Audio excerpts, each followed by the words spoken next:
அனைவருக்கும் வணக்கம். இந்த காணொளில நம்ம என்ன பார்க்க போறோம்னா, எக்ஸாம் டேட் போஸ்ட்போன் ஆகுறதுக்கு வாய்ப்பு இருக்கா? அத பத்தி தான் நம்ம இந்த காணொளில டீட்டெயிலா பார்க்க போறோம். ஸோ இந்த காணொளிய ஸ்கிப் பண்ணாம பாருங்க. கண்டிப்பா உங்களுக்கு ஒரு மோட்டிவேஷனாவும் இருக்கும். கண்டிப்பா உங்களுக்கு இந்த பத்தி இன்ஃபர்மேஷன் டீட்டெயிலா உங்களுக்கு தெரிஞ்ச மாரி இருக்கும். ஸோ எக்ஸாம் டேட் ஏற்கனவே நமக்கு பார்த்தீங்கன்னா, எக்ஸாம் டேட் பார்த்தீங்கன்னா, அக்டோபர் 12ஆம் தேதி அப்படின்னு சொல்லி பிஜிடிஆர்பி எக்ஸாம் தமிழ்நாடு ஃபுல்லா நடக்கப்போகுது. ஒரே நாள்ல தமிழ்நாடு ஃபுல்லா பார்த்தீங்கன்னா, பிஜிடிஆர்பி எக்ஸாம் நடக்கப்போகுது. ஓஎம்ஆர் பேஸ்டு கொஸ்டின் பேப்பர்ல. அப்போ ஓஎம்ஆர் பேஸ்டு அப்படின்னு சொல்லி சொன்னாலே நமக்கு பார்த்தீங்கன்னா, கிட்டத்தட்ட ஒரு 20 நாளுக்கு முன்னாடி, ஒரு 20 டேஸ்க்கு முன்னாடி எந்தெந்த பள்ளியில எக்ஸாம் நடக்க போகுதோ, அந்த பள்ளிக்கு பார்த்தீங்கன்னா, உங்களுக்கு இன்ஃபர்மேஷன் போயிரும். ஒரு 20 டேஸ்க்கு முன்னாடி பார்த்தீங்கன்னா, அந்தந்த பள்ளிக்கு பார்த்தீங்கன்னா, இன்ஃபர்மேஷன் போயிரும். இந்தந்த சென்டர்ல, இந்த தேதியில பிஜிடிஆர்பி எக்ஸாம் நடக்க போகுது. இது யார் நடத்த போறா? அந்த பள்ளியில குறிப்பிட்ட சென்டர்ல யார் நடத்த போறா? யார் சீஃபா இருக்க போறா? அப்படின்னு சொல்லி பார்த்தீங்கன்னா, ஆ உங்களுக்கு தேர்வு அத கலெக்ட் பண்ண ஆரம்பிச்சுருவாங்க. லிஸ்ட்ட கலெக்ட் பண்ண ஆரம்பிச்சுருவாங்க. ஸோ அதேமாரி டிஎன்பிஎஸ்சி எக்ஸாம்லும் பார்த்தீங்கன்னா, முன்னாடியே எப்போ எக்ஸாம் நடக்க போதோ, அதுக்கு ஒரு 20 டேஸ், 15 டேஸ்க்கு முன்னாடியே என்ன பண்ணுவாங்கன்னா, குறிப்பிட்ட அந்த சென்டருக்கு வந்து யார் இந்த எக்ஸாம் நடத்த போறா? யார் சீஃபா இருக்க போறாங்க? ஸோ எத்தினி ஸ்டாஃப் போட போறீங்க? எத்தினி ரூம் இருக்கு? அப்படின்னு சொல்லி எல்லாமே என்ன பண்ணுவாங்கன்னா, அனலைஸ் பண்ணிட்டு போவாங்க. ஸோ அதே மாரி பார்த்தீங்கன்னா, இப்போ அக்டோபர் 12ஆம் தேதி நடக்கிற ஒரு எக்ஸாமுக்கு பார்த்தீங்கன்னா, இப்போ முன்னாடியே சென்டர் பார்த்தீங்கன்னா, அலாட் பண்ண ஆரம்பிச்சுட்டாங்க. ஸோ எக்ஸாம் சென்டர்ஸ் பார்த்தீங்கன்னா, அலாட் பண்ண ஆரம்பிச்சுட்டாங்க. ஸோ கூடிய சீக்கிரத்தில எந்தெந்த சென்டர் எங்கெங்கெல்லாம் தேர்வு நடக்க போகுது அப்படின்னு சொல்லி, நான் உங்களுக்கு இந்த காணொளியில டீட்டெயிலா நான் உங்களுக்கு பார்த்தீங்கன்னா சொல்லப் போறேன். இன்னும் ஒரு 10 டேஸ்ல பார்த்தீங்கன்னா, உங்களுக்கு இப்போ நம்ம பள்ளி நான் வேலை செய்ற பள்ளியில கண்டிப்பா பள்ளி சென்டரா தான் இருக்கும். ஸோ அந்த பள்ளியில சென்டர் போட்டாங்கன்னா, கண்டிப்பா முன்கூட்டியே நமக்கு என்ன பண்ணணும்னா தகவல் தெரிஞ்சிரும். ஏன்னா டிஎன்பிஎஸ்சி எக்ஸாமுக்கு பார்த்தீங்கன்னா, குரூப் 4 எக்ஸாமுக்குலாம் நமக்கு ஒரு 2 மாசத்துக்கு முன்னாடியே இன்ஃபர்மேஷன் சொல்ட்டாங்க. ஸோ இந்த இந்த தேதியில குரூப் 4 எக்ஸாம் நடக்க போகுது. அதேமாரி நீட் எக்ஸாமுக்குலாம் 1 மாசத்துக்கு முன்னாடியே இன்ஃபர்மேஷன் குடுத்துட்டாங்க. இந்த தேதியில நீட் எக்ஸாம் நடக்க போகுது அப்படின்னு சொல்லி. ஸோ அதேமாரி பிஜிடிஆர்பி பார்த்தீங்கன்னா, அக்டோபர் 12ஆம் தேதி. ஸோ சென்டர் அலாட் பண்ண ஆரம்பிச்சுட்டாங்க. இன்னும் குறிப்பிட்ட சென்டருக்கு பார்த்தீங்கன்னா, இன்னும் லிஸ்ட் போகல. ஸோ இத்தனை கேண்டிடேட்ஸ் வரப்போறாங்க இந்த சென்டர்ல. ஸோ இந்த சென்டர்ல எத்தனை ஸ்டாஃப் நீங்க இருக்க போறீங்க? யாரெல்லாம் சீஃபா இருக்க போறீங்க? அப்படின்னு சொல்லி இன்னும் நமக்கு லிஸ்ட் குடுக்கப்படல. ஸோ அந்த லிஸ்ட் வந்துச்சுன்னா, கண்டிப்பா நான் உங்களுக்கு பார்த்தீங்கன்னா, அ கூடிய விரைவில் நான் உங்களுக்கு இந்த அந்த அப்டேட் நான் குடுத்துருவேன். ஏன்னா அந்த லிஸ்ட் நமக்கு சென்டர் குடுத்துட்டாலே நமக்கு என்ன ஆயிரும்னா, ஓரளவுக்கு நமக்கு கண்டிப்பா நமக்கு போஸ்ட்போன் பண்றதுக்கு வாய்ப்பே இல்ல. ஸோ அந்த லிஸ்ட் எப்போ வரும்னா, ஒரு 15 டேஸ், 20 டேஸ்க்குள்ளேயே நமக்கு என்ன பண்ணும்னா, குறிப்பிட்ட சென்டர்ல பார்த்தீங்கன்னா, அலாட் பண்ணிருவாங்க. அப்போ நமக்கு தெரிஞ்சிரும். கண்டிப்பா எக்ஸாம் 12ஆம் தேதி நடக்க போகுது அப்படின்னு சொல்லி கண்டிப்பா தெரிஞ்சிரும். இப்போதைக்கு என்ன பண்ணிட்டு இருக்காங்கன்னா, சென்டர்ஸ் பார்த்தீங்கன்னா, லிஸ்ட் எடுத்துட்டு இருக்காங்க. ஸோ கண்டிப்பா கூடிய விரைவில் உங்களுக்கு சென்டர்ல பார்த்தீங்கன்னா, இப்போ என்னுடைய சென்டர் இப்போ நான் வேலை செய்ற பள்ளியில பார்த்தீங்கன்னா, அதுவும் ஒரு சென்டர் தான்.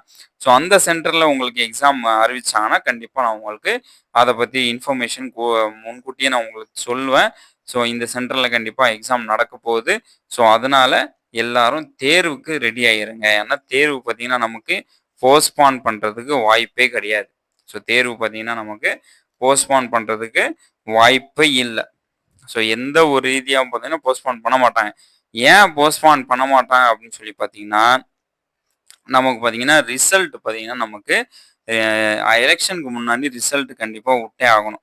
ஸோ அப்போ ரிசல்ட் எலக்ஷனுக்கு முன்னாடி விட்டாங்கன்னா, எலக்ஷனுக்கு முன்னாடி ரிசல்ட் விட்டு நமக்கு போஸ்டிங் ஃபில் பண்ணி ஆகணும். இது எல்லாமே நமக்கு டிசம்பர்ல இருந்து ஜனவரி வரைக்கும் நடக்கணும். ஏன்னா நமக்கு ஏப்ரல்ல நமக்கு எலக்ஷன். ஸோ தேதி மார்ச் பொதுத் தேர்வு முடிஞ்ச உடனே நமக்கு ஏப்ரல்ல பார்த்தீங்கன்னா, எலக்ஷன் தேதிய அறிவிச்சுருவாங்க.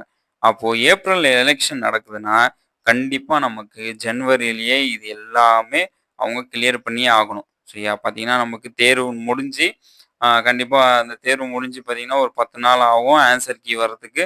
அதுக்கப்புறம் ஆன்சர் கீ வந்ததுக்கப்புறமா ரிசல்ட் வரது பார்த்தீங்கன்னா, இப்போ ஓஎம்ஆர் பார்த்தீங்கன்னா, கண்டிப்பா ரிசல்ட் 1 மாசம் ஆகும். ஆ கம்ப்யூட்டர் பேஸ் ஆவது ஒரு 15 நாள்ல ரிசல்ட் குடுத்துருவாங்க. ஆனா ஓஎம்ஆர் இருக்கும்போது கண்டிப்பா நமக்கு ஒரு 1 மந்த் ஆர் 1 1/2 மந்த் ஆவது கண்டிப்பா நமக்கு ரிசல்ட் வரதுக்கு நடக்கும். அப்போ ரிசல்ட் வந்துச்சதுக்கு அப்புறமா என்ன ஆகும்னா, சர்டிஃபிகேட் வெரிஃபிகேஷன் கால்ஃபர் பண்ணுவாங்க. ரிசல்ட் கூடவே சர்டிஃபிகேட் வெரிஃபிகேஷன் லிஸ்ட் போட்டுருவாங்க. ஸோ யாரெல்லாம் சர்டிஃபிகேட் வெரிஃபிகேஷன் வரணும் அப்படின்னு சொல்லி, அந்த லிஸ்ட் பார்த்தீங்கன்னா ரிசல்ட் விட்ட நாள் அன்னைக்கே. ஸோ நமக்கெல்லாம் அப்படிதான் வந்துச்சு. காலைல ரிசல்ட் விட்டாங்க. அதே ஈவினிங் பார்த்தீங்கன்னா சர்டிஃபிகேட் வெரிஃபிகேஷன் லிஸ்ட் வந்துச்சு. ஸோ அதே மாரி பார்த்தீங்கன்னா உங்களுக்கு எக்ஸாமோட லிஸ்ட்டும் கண்டிப்பா ரிசல்ட்டோட லிஸ்ட்டும் விட்டுருவாங்க. அப்போ லிஸ்ட் சர்டிஃபிகேட் வெரிஃபிகேஷன் விட்டது பார்த்தீங்கன்னா, ஒரு வாரத்தில பார்த்தீங்கன்னா சர்டிஃபிகேட் வெரிஃபிகேஷன் நடக்கும். இப்போ நமக்கெல்லாம் எப்படி வந்துச்சுன்னா, 2 நாளுக்கு அப்புறமா சர்டிஃபிகேட் வெரிஃபிகேஷன். உதாரணத்துக்கு சனிக்கிழமை பிரஸ் நியூஸ் வருது. திங்கட்கிழமை நமக்கு சர்டிஃபிகேட் வெரிஃபிகேஷன் வந்துரும். சென்னைக்கு எல்லாரும் வந்துரணும் அப்படின்னு சொல்லி இன்ஃபர்மேஷன் வருது. ஸோ அந்த மாரி கூட நமக்கு என்ன பண்ணுவாங்கன்னா, வாய்ப்பு இருக்கு. ஸோ ஒரே ஒரு நாள்ல 2 நாள்ல என்ன பண்ணுவாங்கன்னா, சர்டிஃபிகேட் வெரிஃபிகேஷன் நடத்துறதுக்கு வாய்ப்பு இருக்கு. ஸோ அதனால அதுக்கெல்லாம் நம்ம தயாரா இருக்கணும். ஸோ இந்த ப்ராசஸ் எல்லாமே இப்போ அக்டோபர்ல எக்ஸாம் நடத்துனாங்கன்னா, கண்டிப்பா அக்டோபர், நவம்பர் எண்டுக்குள்ள நமக்கு ரிசல்ட் வந்துரும். அப்போ நவம்பருக்குள்ள எண்டுக்குள்ள ரிசல்ட் வருதுன்னா, இப்போ நான் டிசம்பர் ஸ்டார்ட்டிங் ஃபர்ஸ்ட் வீக் வரைக்கும் அவங்க என்ன பண்ணுவாங்கன்னா, ஃபுல்லா சர்டிஃபிகேட் வெரிஃபிகேஷன்லாம் முடிச்சுட்டு, டிசம்பர் எண்டுல இல்லன்னா ஜனவரி முன்னாடி பொங்கலுக்கு முன்னாடி என்ன பண்ணுவாங்கன்னா, நமக்கு போஸ்டிங் குடுக்குறதுக்கு அதிகமான வாய்ப்புகள் இருக்கு. ஏன்னா 2019 பார்த்தீங்கன்னா, டிசம்பர்ல தான் எல்லாருக்கும் போஸ்டிங் குடுத்தாங்க. 2019ல பார்த்தீங்கன்னா, டிசம்பர் இப்போ அரையாண்டு பரீட்சைக்கு அப்புறமா தான் என்ன பண்ணாங்கன்னா, அந்த லீவ்ல பார்த்தீங்கன்னா, எல்லா டீச்சர்ஸும் டியூட்டி போட்டு அந்த அப்போதான் அவங்க என்ன பண்ணாங்கன்னா, சர்டிஃபிகேட் வெரிஃபிகேஷன் பண்ணி, ஸோ அப்பவே நமக்கு கவுன்சிலிங் வச்சு என்ன பண்ணியிருக்காங்கன்னா, 2019ல டிசம்பர்ல போஸ்டிங் அலாட் பண்ணியிருக்காங்க. ஸோ அதேமாரி இந்த வாட்டி கூட நடக்கிறதுக்கு அதிகமான வாய்ப்புகள் இருக்கு. ஸோ நமக்கு டிசம்பர்ல கண்டிப்பா நமக்கு போஸ்டிங் கண்டிப்பா குடுத்துருவாங்க. ஸோ அதனால போஸ்ட்போன் ஆகுறதுக்கு எந்த வாய்ப்பும் இல்லை. ஸோ போஸ்ட்போன் ஆகுறதுக்கு எந்த வாய்ப்பும் இல்லை. உறுதியாக நான் கண்டிப்பா இன்னும் ஒரு 10 நாள்ல உங்களுக்கு உறுதியான ஒரு இன்ஃபர்மேஷன் நான் சொல்லிருவேன். ஸோ கண்டிப்பா உங்களுக்கு எக்ஸாம் நடக்க போகுது அப்படின்னு சொல்லி, அதனால தேர்வுக்கு ரெடி ஆயிருங்க. ஸோ ஆனா இப்போ நிறைய பேர் சொல்றீங்க, "சார் நான் ஸ்டார்ட்டிங்லேருந்து படிச்சுட்டு இருக்கேன். இன்னும் சிலபஸ் கம்ப்ளீட் ஆகல." அப்படின்லாம் சொல்லிட்டு இருக்கீங்க. யாரும் முழு சிலபஸ் படிச்சுட்டு போய் எக்ஸாம் எழுதி தேர்வு வெற்றி பெற்றதா சரித்திரமே கிடையாது. இப்போ நானும் பார்த்தீங்கன்னா, இருக்கிற 10 யூனிட்டும் தரோவா போய் படிச்சுட்டு போய் எக்ஸாம் எழுதணும்னா அப்படின்னு சொல்லி பார்த்தீங்கன்னா கிடையாது. கண்டிப்பா 1 யூனிட், 2 யூனிட் நம்மளால மிஸ் ஆகி தான் இருக்கும்.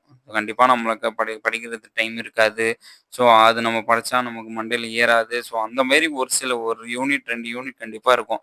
ஆனா, நம்ம படிச்ச 8 யூனிட் பார்த்தீங்கன்னா, நமக்கு தரோவா இருக்கணும். ஸோ நம்ம படிக்காத 2 யூனிட்ட பத்தி நம்ம யோசிக்கக்கூடாது. படிச்ச 8 யூனிட்ட பத்தி யோசிங்க. நமக்கு எவ்வளோ ஞாபகம் இருக்குது அப்படின்னு சொல்லி யோசிங்க.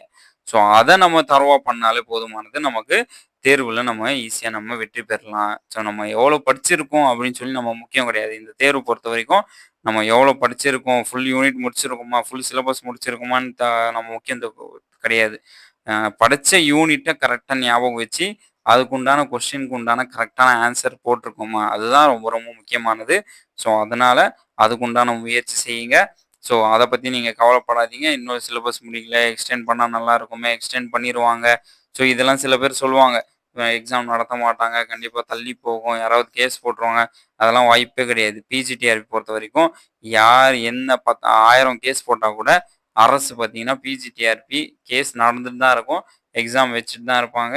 ரிசல்ட் போட்டு தான் இருப்பாங்க. போஸ்டிங் குடுத்துட்டே இருப்பாங்க.